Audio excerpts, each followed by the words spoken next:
नमस्कार दोस्तों, स्वागत है आपका लॉ गुरु में। मैं अनुराग ऋषि और आज की इस वीडियो में हम लोग बात करेंगे मुस्लिम लॉ के अंदर differences between Sunni and Shia school के बारे में। तो चलिए बिना टाइम वेस्ट करे आज की वीडियो शुरू करते हैं।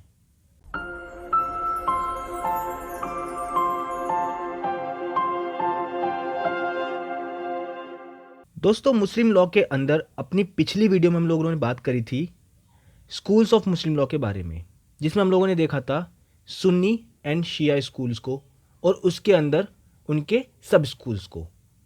आज की इस वीडियो में हम लोग सुन्नी और शिया स्कूल्स के अंदर डिफरेंसेस देखेंगे और ये सारे डिफरेंसेस आपको अच्छे से याद हो जाएं, इसलिए हमने सुन्नी और शिया के अंदर जो डिफरेंसेस हैं उनको कैटेगरी वाइज डिवाइड कर दिया है।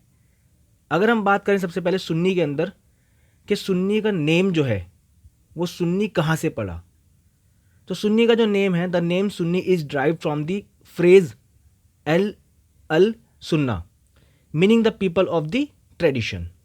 Hair tradition refers to the practices based on what the prophet Muhammad said, did, agreed and condemned. यानी कि अगर हम बात करें सुन्नी की कि सुन्नी शब्द कहाँ से निकल के आया, तो जब मैंने आपको स्कूल्स ऑफ मुस्लिम लॉ पढ़ाया था गाइज, मैंने उस टाइम भी आपको बताया था, दोबारा बताता हूँ।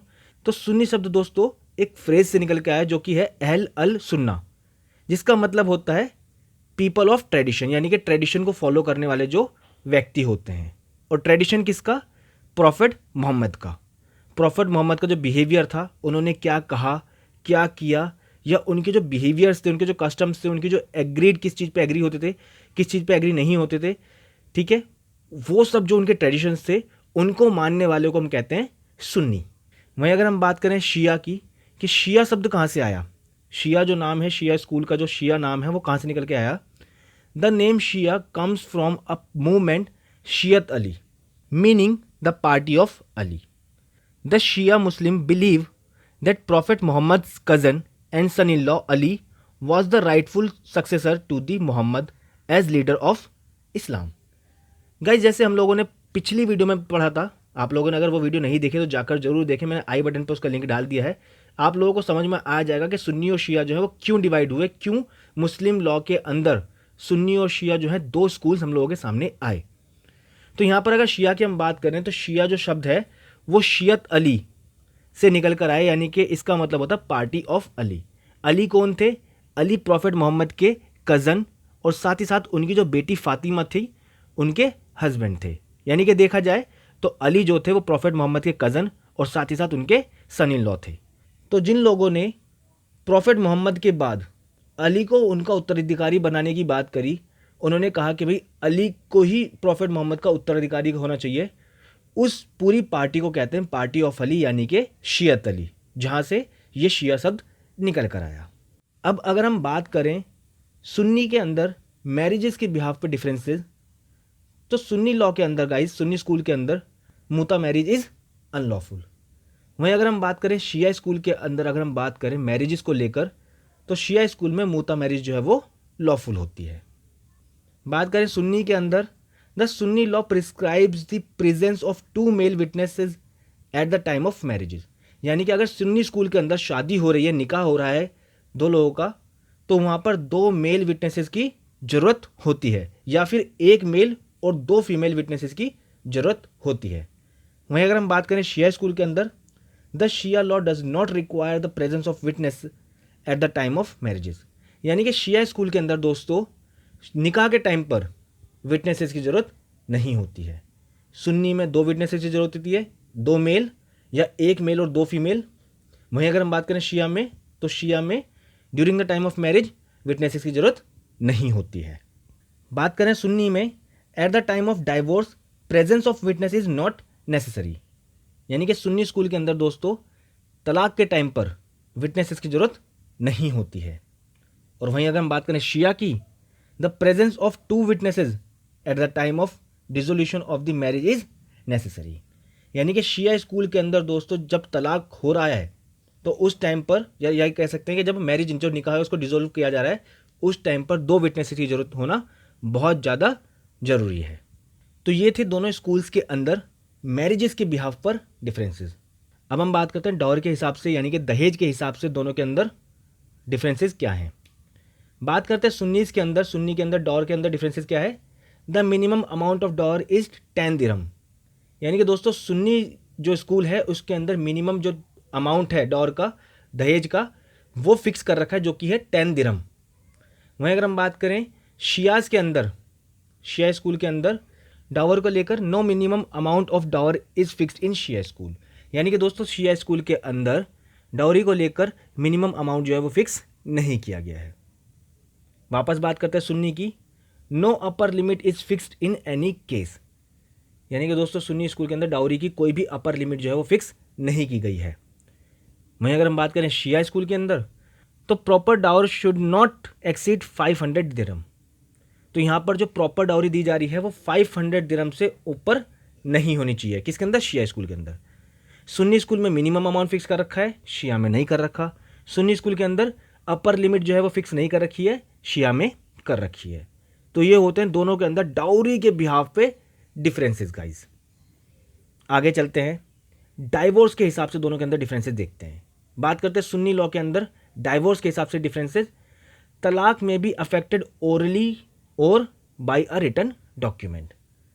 सुन्नी स्कूल के अंदर दोस्तों तलाक जो है वो बोलकर या फिर रिटन डॉक्यूमेंट के हिसाब से लिया जा सकता है, या तो बोल के लिया जा सकता है मौखिक, या फिर लिखित रूप से भी लिया जा सकता है।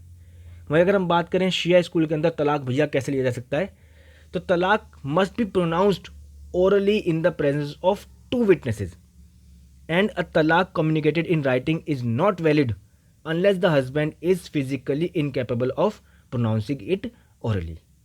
शिया स्कूल की अगर हम बात करें तो तलाक जो लिया जा रहा है वो ओरली, यानी कि सिर्फ बोल के लिया जाएगा, वो भी 2 विटनेसेस के सामने। अगर किसी व्यक्ति ने अपनी बीवी से कोई तलाक लिया है रिटन में शिया स्कूल के अंदर, तो वो एक्सेप्ट नहीं किया जाएगा तब तक जब तक वो व्यक्ति जो है इनकेपेबल ना हो, यानी कि वो सक्षम ना हो बोलने में। अगर कोई व्यक्ति गूंगा है, नहीं बोल सकता, तो उसका रिटर्न डाइवोर्स भी चल सकता है, अदरवाइज नहीं। बात करते हैं सुन्नी स्कूल की, talaq ul biddat form of talaq is recognised under Sunni law, यानी कि दोस्तों सुन्नी लॉ के अंदर तलाक उल बिद्दत जो है उसको रिकॉग्नाइज्ड किया गया है। वही अगर हम बात करें शिया स्कूल के अंदर, talaq ul biddat is not recognised under Shia law. तो शिया स्कूल के अंदर दोस्तों शिया लॉ के अंदर तलाक उल बिद्दत को रिकॉग्नाइज्ड नहीं किया गया है। अब बात करते हैं दोनों के अंदर differences on behalf of maternity, यानी कि दोस्तों मदरहुड के अगर बिहाफ पे बात करें दोनों में डिफरेंसेस तो क्या होंगे। सुन्नी लॉ के अंदर maternity is fixed in the woman who gave birth to the child whether from the adulterous intercourse or of a valid contract of marriage, यानी कि दोस्तों सुन्नी लॉ के अंदर अगर किसी महिला ने किसी बच्चे को जन्म दिया है, चाहे वो अडल्ट्रियस इंटरकोर्स से हुआ यानी कि कोई वैलिड मैरिज से नहीं हुआ हो, या चाहे किसी वैलिड मैरिज से हुआ हो, किस में रहता है? मदर के अंदर रहता है, उस महिला से रहेगी मदरहुड जो है जिसने उसको जन्म दिया है, चाहे वो वैलिड मैरिज से हो या फिर एक अडल्ट्रियस इंटरकोर्स से हुआ हो। वहीं अगर हम बात करें शिया स्कूल के अंदर, the Shia law distinguish between child of fornication and child whose mother was validly married before conception but her husband disown its parentage, यानी कि अगर हम बात करें शिया स्कूल के अंदर तो दोनों ही बच्चों में डिस्टिंग्विश किया जाता है, दोनों ही बच्चों में भेदभाव किया जाता है। अगर कोई बच्चा वैलिड मैरिज से हुआ है तो उस बच्चे में, और कोई बच्चा अगर अडल्ट्रियस इंटरकोर्स से हुआ है, विदाउट वैलिड मैरिज से हुआ है, तो दोनों के अंदर डिस्टिंग्विश किया जाता है। किसके अंदर? शिया लॉ के अंदर। बात करते हैं सुन्नी स्कूल की, under Sunni law such child has got the right of inheritance from the mother and maternal relations who also inherit from the child, यानी कि जो बच्चे हुए हैं चाहे वो वैलिड मैरिज से हुए हों चाहे एडल्ट्रियस इंटरकोर्स से हुए हों, दोनों का ही सुन्नी लॉ के अंदर बता रहा हूँ इनहेरिटेंस राइट होता है मदर की प्रॉपर्टी में। मदर की जो मैटरनल रिलेशनशिप्स हैं उनके अंदर और मदर की जो प्रॉपर्टी होंगी उसमें राइट्स होगा। वहीं अगर हम बात करें शिया लॉ के अंदर, Shia law does not permit mutual rights of inheritance between the mother and her illegitimate child, यानी कि शिया लॉ के अंदर दोस्तों जो मदर है या जिसका वो इलेजिटिमेट बच्चा है, ना उस बच्चे का राइट होगा ना ही उस और लेडी का राइट होगा। किसके अंदर? शिया लॉ के अंदर। अब हम बात करते हैं दोनों में differences on behalf of guardianship. Guardianship किसकी होगी गाइस? कौन गार्जियन बनेगा, मतलब बच्चों का कौन गार्जियन बनेगा, कितनी एज तक रह सकता है, कैसे रहेगा, उसके बिहाफ में डिफरेंसेस देखते हैं। सुन्नी लॉ के अंदर the mother is entitled to the custody of a boy until he has completed the age of 7 years and girl until she has attained puberty। यानी कि दोस्तों सुन्नी लॉ के अंदर जो माँ है वो बच्चे की कस्टडी ले सकती है। कैसे? मतलब अगर जो बॉय है उसकी कस्टडी 7 साल तक माँ के पास रहेगी, उसके बाद भले ही फादर के पास में चले जाए। और जो गर्ल है जब तक वो यूथ एज में, यंग एज तक ना ट्रांसफ़र हो जाए, ठीक है, जब तक उसकी पुबर्टी की एज ना आ जाए, तब तक वो माँ के पास रहेगी। वहीं अगर हम बात करें शिया लॉ के अंदर, शिया स्कूल के अंदर, the mother is entitled to the custody of the boy until he has attained the age of 2 years and a girl until she attains the age of 7 years। यानी कि शिया लॉ में थोड़ा सा differences है guys. एक माँ को custody, मतलब एक माँ जो है इंटाइटल है कस्टडी लेने के लिए एक बच्चे की, एक लड़के की, जब तक वो 2 साल कंप्लीट नहीं कर लेता। 2 साल के बाद में वो फादर भले ही उसकी कस्टडी ले ले। और एक गर्ल की, एक लड़की की, जब तक वो 7 साल अटेंड नहीं कर लेती। 7 साल अटेंड करने के बाद में उसके फादर उसकी कस्टडी ले सकता है। अब हम बात करते हैं differences between Sunni and Shia in terms of maintenance. Sunni law के अगर हम अंदर बात करें, under the Sunni law the liability to maintain the father rests on his children, the sons are liable even if the father is earning. यानी कि अगर दोस्तों हम बात करें सुन्नी लॉ के अंदर, तो सुन्नी लॉ के अंदर फादर को पालने की जिम्मेदारी, फादर को मेंटेन करने की जिम्मेदारी जो होती है वो बच्चों की होती है। भले ही फादर अर्निंग कर रहे हों, भले ही फादर कुछ कमा रहे हों, पर सुन्नी लॉ के अंदर फादर को मेंटेन करने की जिम्मेदारी किसकी है? बच्चों की है, वो मेंटेन करेंगे। वहीं अगर हम बात करें शिया लॉ की, शिया लॉ के अंदर, शिया स्कूल के अंदर, it is not obligatory for children to maintain if the father is in a position to earn. यानी कि शिया लॉ के अंदर क्या कहता है कि भैया अगर फादर अर्निंग करने की पोजीशन पे है, अर्न करके अपने आप को मेंटेन करने की पोजीशन पे है, तो ये बच्चों पे ऑब्लिगेटरी नहीं है, मैंडेटरी नहीं है कि वो अपने फादर को मेंटेन करें। करना चाहे कर सकते हैं, पर ज़रूरी नहीं है कि वो करें। तो शिया और सुन्नी में डिफरेंसेस क्या है? सुन्नी में बच्चों की जो है मेंटेन, मतलब फादर को मेंटेन करने की जो जिम्मेदारी है बच्चों की है, चाहे फादर अर्न कर सकते हैं, कर रहे हैं, कोई फ़र्क नहीं पड़ता। पर शिया लॉ में क्लियर कह दिया भाई साहब कि अगर फादर कैपेबल हैं अपने आप को अर्न करने के लिए, इस पोजीशन में है कि अर्न करके अपने आप को मेंटेन कर सकते हैं, तो बच्चों की जिम्मेदारी नहीं है। बच्चे करना चाहें अलग बात है, पर ऑब्लिगेटरी नहीं है, मैंडेटरी नहीं है। अब बात करते हैं सुन्नी और शिया स्कूल के अंदर गिफ्ट्स को लेकर क्या डिफरेंसेस हैं। बात करते हैं सुन्नी लॉ के अंदर गिफ्ट को लेकर क्या डिफरेंसेस है। अ गिफ्ट और अनडिवाइडेड शेयर, जिसको मूशा कहते हैं, in a property which is capable of division is irregular under Sunni law unless some special conditions are satisfied।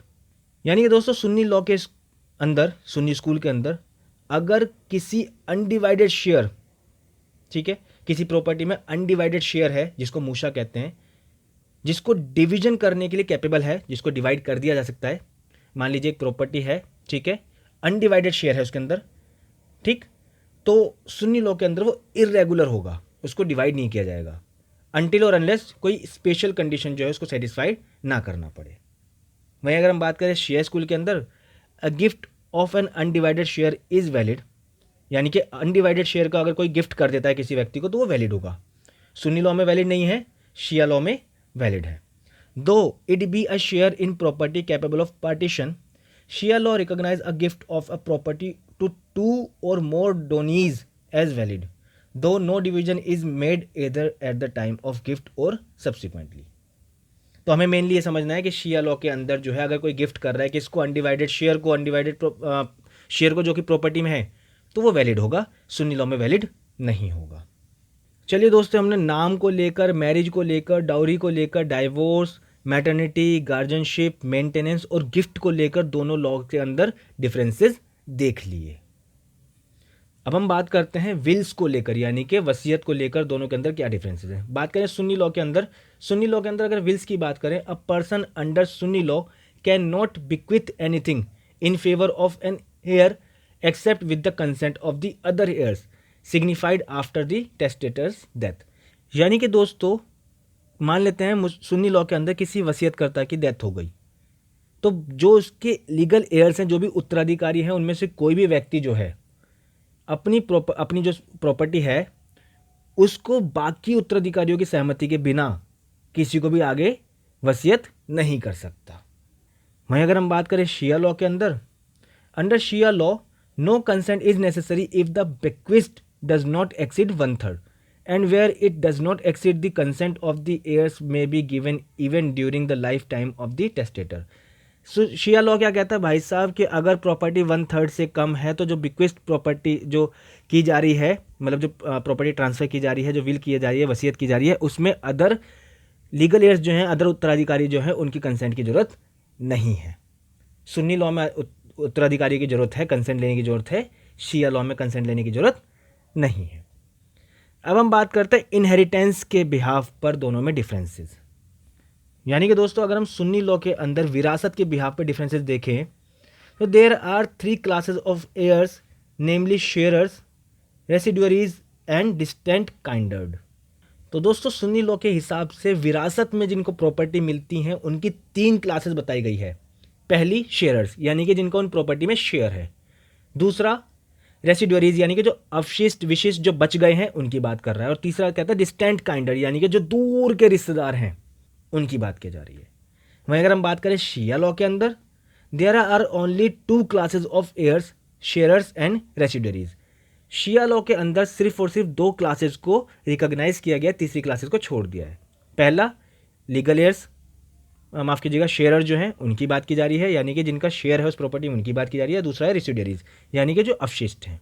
अगर हम एग्जांपल की बात करें यहाँ पर, तो heirs by consanguinity and heirs by marriage, यानी कि मान लीजिए किसी व्यक्ति की जो संतान है वो उसके लीगल एयर्स हो गए, कैसे? शेयरर्स बनकर, और उन्होंने जिनसे शादी करी तो वो उसके कैसे जो उत्तराधिकारी हो गए वो रेसिडुअरीज में आ गए।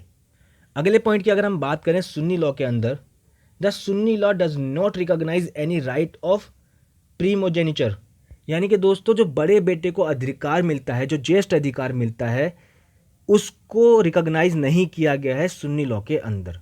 सुन्नी लॉ के अंदर जितने भी सारे बेटे हैं, जितने भी सारे बच्चे हैं, सब इक्वल ट्रीट होते हैं। किसी को भी वहाँ पर ज्येष्ठ अधिकार या ये कह सकते हैं प्रीमोजेनिचर राइट्स नहीं मिलता है। वहीं अगर हम बात करें शिया लॉ के अंदर, the Shia law recognise primogeniture to some extent, thus the eldest son is entitled to his deceased father's sword, wearing apparel and Quran। Shia law की अगर हम बात करें तो जो बड़ा बेटा है उसको यहाँ पर रिकॉग्नाइज किया गया है, उसके राइट को यहाँ पर मान्यता दी गई है। पर कुछ केसेस में जो बड़ा बेटा है, जब उसके फादर की डेथ हो जाती है उसके बाद में उसको उसकी स्वॉर्ड मिलती है, उसकी भूमि मिलती है, और इसी के साथ साथ जो पहनने वाले कपड़े होते हैं, वेयरिंग अपैरल होते हैं, वो भी मिलते हैं, और साथ ही साथ फादर की जो कुरान होती है वो भी दी जाती है। तो सुन्नी लॉ में जो प्रीमोजेनिचर राइट है वो नहीं रिकॉग्नाइज किया गया, जबकि शिया लॉ में किया गया है। तो दोस्तों आज की इस वीडियो में हमने कवर किए differences between Sunni school and Shia school. इनको अलग अलग हमने कैटेगरी में डाल के समझा ताकि कि समझने में और भी अच्छे से आसानी हो सके। आज की इस वीडियो में बस इतना ही। अपनी अगली वीडियो में हम लोग बात करेंगे किसी नए टॉपिक को लेकर। इस वीडियो के PDF नोट्स का लिंक हमने इस वीडियो के डिस्क्रिप्शन में डाल दिया है, आप चाहें तो उस लिंक पर क्लिक करके उन नोट्स को वहाँ से डाउनलोड कर सकते हैं। इसी के साथ साथ आप लोगों को एक चीज़ और बताना चाहूँगा गाइज, हमने इसी वीडियो के डिस्क्रिप्शन बॉक्स में अपने वेबसाइट का लिंक डाल दिया जहाँ पे हमने पूरे वीडियोस के PDF नोट्स अपलोड कर रखे हैं। और अगर आप लोगों को लगता है कि हमारे नोट्स आप लोगों के लिए बेनिफिशियल होते हैं, आप लोगों को हमारे नोट्स से मदद मिलती है, तो हमने अपनी वेबसाइट पे अपने QR कोड को अपलोड कर दिया है। आप लोग चाहें तो उस QR कोड को स्कैन करके जो भी अप्रिसिएशन अमाउंट आपको लगता है कि हमें ट्रांसफ़र करना चाहिए, जो भी आप हमें हेल्प करना चाहते हैं, सपोर्ट करना चाहते हैं, आप ट्रांसफ़र करना चाहिए, वो अमाउंट आप हमें ट्रांसफ़र कर सकते हैं। इसी के साथ साथ अगर आप लोगों को कोई भी डाउट है तो हमें फेसबुक पे जाकर या इंस्टाग्राम पे जाकर या इस वीडियो के कमेंट बॉक्स में कमेंट करके भी अपने डाउट को क्लियर कर सकते हैं। वीडियो अच्छी लगी तो इस वीडियो को लाइक करें, अपने दोस्तों तक इस वीडियो को शेयर करना ना भूलें। साथ ही साथ अगर आप लोगों ने अभी तक हमारे चैनल को सब्सक्राइब नहीं किया है तो चैनल को सब्सक्राइब करके बेल आइकन जरूर दबाएं। धन्यवाद।